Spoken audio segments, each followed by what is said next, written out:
नमस्कार, technical analysis course के इस 5th एपिसोड में आपका स्वागत है। लास्ट एपिसोड में हमने कुछ अलग अलग पैटर्न्स के बारे में बात की थी और इस 5th एपिसोड के साथ हम अब अलग अलग पैटर्न्स को डिटेल में समझेंगे। तो हम शुरुआत करेंगे रिवर्सल पैटर्न से। रिवर्सल पैटर्न्स को आप रिवर्सल सिग्नल या फिर रिवर्सल इंडिकेटर्स भी कह सकते हो। तो रिवर्सल पैटर्न से हमें ये समझ में आता है कि जो ट्रेंड चल रहा है वो चेंज होने वाला है, यानी अगर बुलिश ट्रेंड चल रहा है तो बुलिश ट्रेंड चेंज होने वाला है, और अगर बियरिश ट्रेंड चल रहा है तो बियरिश ट्रेंड चेंज होने वाला है। तो रिवर्सल पैटर्न्स आपको बताते हैं कि ट्रेंड में चेंज होने वाला है। तो टेक्निकल एनालिसिस में रिवर्सल पैटर्न्स की तरह ही अलग अलग पैटर्न्स हैं जो आपको इंडिकेट करते हैं कि आगे क्या हो सकता है, और उनकी मदद से फिर आप ट्रेडिंग कर सकते हो। तो रिवर्सल पैटर्न्स में आज हम अम्ब्रेला लाइंस के बारे में बात करेंगे। अम्ब्रेला लाइंस कुछ इस तरह दिखती है, बिल्कुल अम्ब्रेला की तरह। अम्ब्रेला लाइंस की बॉडी छोटी होती है और उनकी लोअर शैडो काफी लंबी होती है, उन्हें अपर शैडो नहीं होती। एक और बात जो आपको ऑब्जर्व करनी चाहिए वो ये कि अम्ब्रेला लाइन की जो लोअर शैडो है वो उसकी बॉडी के 2 से 3 गुना ज्यादा होती है। अम्ब्रेला लाइंस में 2 तरह के पैटर्न्स होते हैं, हैमर और हैंगिंग मैन। अगर कोई अम्ब्रेला लाइन डाउन ट्रेंड के दौरान आती है तो उसे हैमर कहते हैं, और अगर कोई अम्ब्रेला लाइन अप ट्रेंड के दौरान आती है तो उसे हैंगिंग मैन कहते हैं। अम्ब्रेला लाइंस की खास बात यह है कि इनमें कलर मैटर नहीं करता कि वो ग्रीन कैंडल है या रेड कैंडल है। इसमें मेनली ये मैटर करता है कि वो अम्ब्रेला लाइन किस ट्रेंड के दौरान आई है। चलो तो शुरुआत करते हैं हैमर से, और हैमर को डिटेल में समझते हैं। तो हैमर को आपको कैसे ढूंढना है? हैमर ढूंढने के 3-4 तरीके हैं। पहला है कि उस कैंडल की जो बॉडी है वो छोटी होनी चाहिए, उस कैंडल की जो अपर शैडो है वो नहीं होनी चाहिए या नहीं के बराबर होनी चाहिए। थर्ड थिंग है कि उस कैंडल की जो लोअर शैडो है वो उसकी बॉडी के 2 से 3 गुना ज्यादा लंबी होनी चाहिए, और फोर्थ वो कैंडल डाउन ट्रेंड में आनी चाहिए। अगर ये सारी कंडीशंस मिल जाती हैं तो उसे हम हैमर कहेंगे। हैमर में हैमर ग्रीन कलर की है या रेड कलर की ये ज्यादा मैटर नहीं करता, तो आपको बस हैमर देखनी है, उसका कलर नहीं। तो यहाँ स्क्रीन पर आप हैमर को देख सकते हो, ये हैमर डाउन ट्रेंड के दौरान आया है। देखो हैमर में कैंडल का कलर तो मैटर नहीं करता है, लेकिन अगर वो कैंडल ग्रीन कैंडल है यानी बुलिश कैंडल है तो वो एक और अच्छी बात मानी जाती है। तो चलो देखते हैं कि हैमर से हमें क्या इंडिकेशन मिलता है और हैमर हमें क्या बताता है। अगर आप हैमर को डिटेल में ऑब्जर्व करोगे तो आपको पता चलेगा कि मार्केट ओपन होने के बाद बाद में निचले स्तरों पर चला गया और उसका लो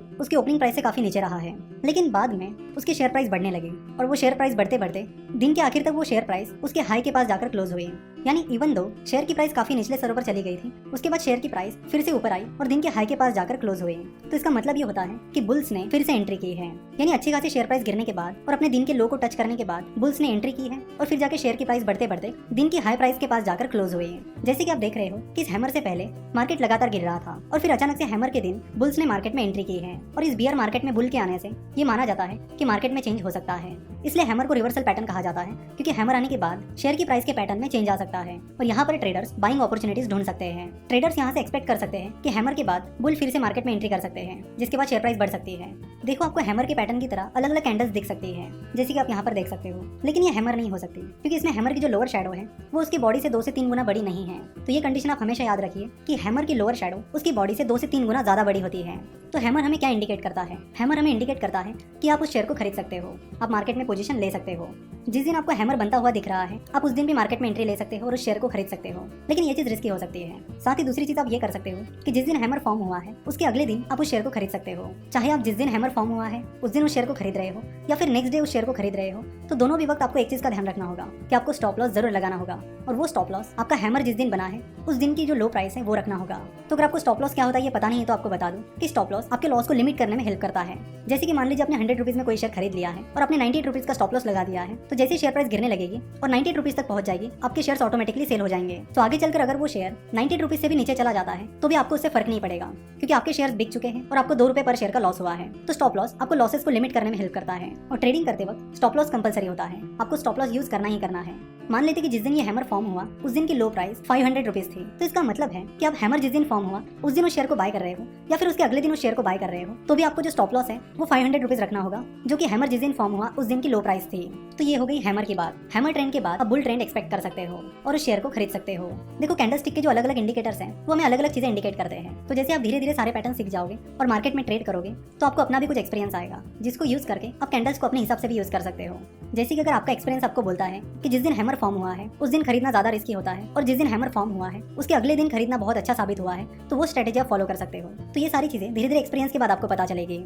अब हैंगिंग मैन की बात करते हैं। हैंगिंग मैन अब ट्रेंड के दौरान आता है। दिखने में हैंगिंग मैन हैमर की तरह ही होता है, और हैंगिंग मैन में भी उस कैंडल का कलर कौन सा है ये मैटर नहीं करता। अगर आप सोच रहे हो कि हैंगिंग मैन और हैमर में कैंडल का कलर मैटर क्यों नहीं करता है, तो उसका जवाब है कि हैंगिंग मैन और हैमर इनकी जो बॉडी होती है वो बहुत छोटी होती है, इसलिए अगर वो बॉडी ग्रीन भी है या फिर रेड भी है तो भी उसका मतलब यही होता है कि उस पर्टिकुलर दिन शेयर की प्राइस उसके हाई प्राइस के पास जाकर क्लोज हुई है। चाहे वो ग्रीन कैंडल हो या रेड कैंडल, उसकी शेयर प्राइस उसके हाई प्राइस के पास जाकर ही क्लोज हुई है। इसलिए हैमर और हैंगिंग मैन दोनों में कैंडल के कलर को ज्यादा इंपॉर्टेंस नहीं दिया जाता। तो हैंगिंग मैन की कंडीशंस क्या क्या है।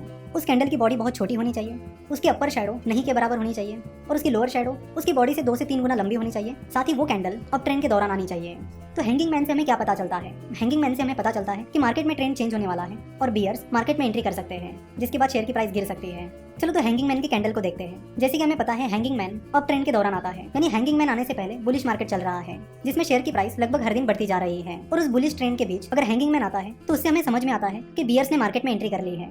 क्योंकि जैसे कि आप हैंगिंग मैन कैंडल को देखकर समझ सकते हो कि हैंगिंग मैन कैंडल की लोअर शैडो बहुत लंबी है। इसका मतलब है कि उस दिन बियर्स ने मार्केट में एंट्री कर ली थी, शेयर प्राइस काफी गिरी थी, लेकिन बियर्स मार्केट में वो मोमेंटम बनाए नहीं रख पाए और दिन के आखिर तक शेयर प्राइस उसकी हाई प्राइस के पास जाकर क्लोज हुई। तो यहाँ पर पॉइंट आउट करने वाली चीज ये है कि उस अप ट्रेंड के बीच ये हैंगिंग मैन आ गया, जिस दिन शेयर की प्राइस काफी ज्यादा गिर गई थी, यानी बियर्स ने उस दिन एंट्री कर ली थी। तो हैंगिंग मैन के बाद उस स्टॉक में सेलिंग अपॉर्चुनिटीज मिलती है, यानी हैंगिंग मैन पैटर्न के बाद आप उस स्टॉक में शॉर्ट सेलिंग कर सकते हो। अब ये शॉर्ट सेलिंग क्या होती है और कैसे काम करती है? सो जब आपको लगता है कि कोई स्टॉक गिर सकता है तब आप उसमें शॉर्ट सेलिंग करके प्रॉफिट कमा सकते हो। शॉर्ट सेलिंग में जब शेयर की प्राइस गिरती है तब आपको प्रॉफिट होता है।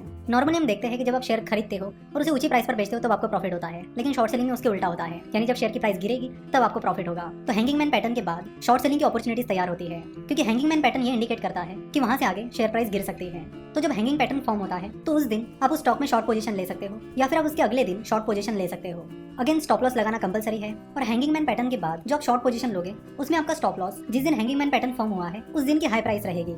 तो हैमर और हैंगिंग पैटर्न दोनों भी एक दूसरे के अपोजिट है। हैमर पैटर्न के बाद उस स्टॉक में बाइंग अपॉर्चुनिटीज निकल कर आती है, वही हैंगिंग मैन पैटर्न के बाद उस स्टॉक में शॉर्ट सेलिंग अपॉर्चुनिटीज निकल कर आती है। हैमर में जो स्टॉप लॉस होता है वो जिस दिन हैमर फॉर्म हुआ है उस दिन की लो प्राइस होती है, वही हैंगिंग मैन के बाद जो शॉर्ट पोजीशन आप लेते हो उसका स्टॉप लॉस जिस दिन हैंगिंग मैन फॉर्म हुआ है उस दिन की हाई प्राइस रहती है। आप अपने रिस्क कैपेसिटी के अनुसार या तो जिस दिन हैंगिंग मैन पैटर्न फॉर्म हुआ है उसी दिन शॉर्ट पोजीशन ले सकते हो या फिर उसके अगले दिन शॉर्ट पोजीशन ले सकते हो। धीरे धीरे एक्सपीरियंस के बाद आपको पता चल जाएगा कि आपको क्या चीज ज्यादा सूट कर रही है।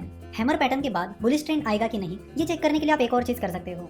अगर आप बहुत कम रिस्क लेना चाहते हो तो आप ये चीज कर सकते हो कि हैमर के अगले दिन की क्लोजिंग प्राइस को आप हैमर जिस दिन फॉर्म हुआ है उस दिन की क्लोजिंग प्राइस से कंपेयर कर सकते हो। अगर हैमर जिस दिन फॉर्म हुआ है उसके अगले दिन की क्लोजिंग प्राइस हैमर के दिन की क्लोजिंग प्राइस से ज्यादा है तो उससे हमें और एक इंडिकेशन मिलेगा कि मार्केट सही में ऊपर की ओर जा रहा है। तो इस तरह की चीजें भी आप कर सकते हो। सिमिलरली आप हैंगिंग मैन पैटर्न के दिन और हैंगिंग मैन पैटर्न के अगले दिन की क्लोजिंग प्राइस को कंपेयर कर सकते हो। अगर हैंगिंग मैन जिस दिन फॉर्म हुआ है उसके अगले दिन की क्लोजिंग प्राइस जिस दिन हैंगिंग मैन फॉर्म हुआ है उस दिन की क्लोजिंग प्राइस से कम है तो उससे आप पता कर सकते हो कि बेयरिश ट्रेंड सही में शुरू हो रहा है। तो इस तरह के कंफर्मेशन कॉल्स भी आप ले सकते हो। आशा करता हूं कि आपको हैमर और हैंगिंग मैन ये दोनों भी पैटर्न अच्छे से समझ में आए होंगे। तो आपको पता चल गया होगा कि हैमर और हैंगिंग मैन पैटर्न को कैसे इस्तेमाल किया जाता है, वो क्या इंडिकेट करते हैं और उन पैटर्न्स के बाद हमें कौन सी पोजीशन मार्केट में लेनी चाहिए। नेक्स्ट एपिसोड में हम ऐसे ही और पैटर्न्स के बारे में बात करेंगे जिनसे आपको अलग अलग इंडिकेशंस मिलेंगे और मार्केट में पोजीशन लेने की अपॉर्चुनिटीज मिलेगी। आशा करता हूं कि आपको आज का एपिसोड पसंद आया होगा।